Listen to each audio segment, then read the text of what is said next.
শ্ৰীভূমি কুশিয়াৰ নদীৰ পানী যিহেতু হুৰে হুৰে বৃদ্ধি পাইছে আৰু এই মুহূৰ্তত ন অঞ্চল প্লাবিত কৰি আছে কুশিয়াৰ নদীৰ পানী আৰু যিবোৰ অঞ্চলৰে পানী কেতিয়াও সোমোৱা নাই আজিৰ দিনত কিন্তু এইবোৰ অঞ্চলৰেদি কুশিয়াৰ নদীৰ পানী সোমাই আছে। এখন চেণ্ট্ৰেলৰ এখন কাৰ্যালয় আমি আপোনালোক দেখুৱাইছোঁ, যি কাৰ্যালয়ৰ ভিতৰৰ ভাগৰে পৰা কিন্তু এই যি কুশিয়াৰ নদীৰ পানী এই কুশিয়াৰ নদীৰ পানী হুৰে হুৰেকৈ সোমাই আছে আৰু চহৰৰ বিভিন্ন যিসমূহ বিভিন্ন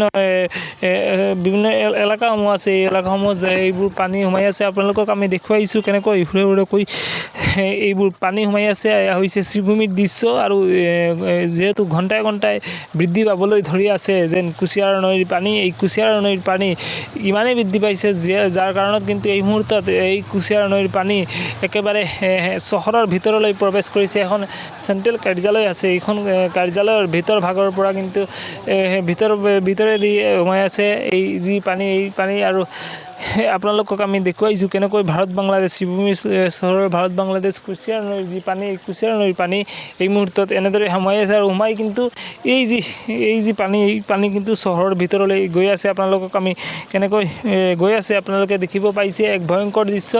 যিকোনো মুহূৰ্ততে কিন্তু এই যি পানী এই পানীয়ে কিন্তু প্লাবিত কৰিব পাৰে চহৰৰ বেছ কিছুমান অংশ।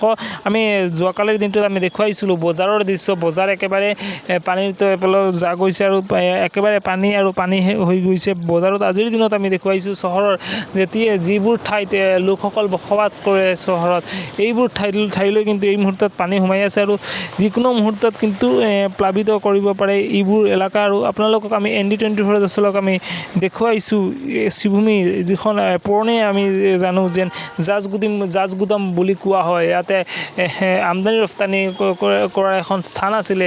এই যি স্থান আছে এইখন স্থানেৰে কিন্তু যি পানী এই পানী হুৰাকৈ কিন্তু সোমাই আছে চহৰলৈ আৰু যিকোনো মুহূৰ্ততে কিন্তু চহৰৰ বেছ কিছুমান অংশ পানীৰ তলত যাই যোৱাৰ যেন সম্ভাৱনা অটুট হৈ পৰে।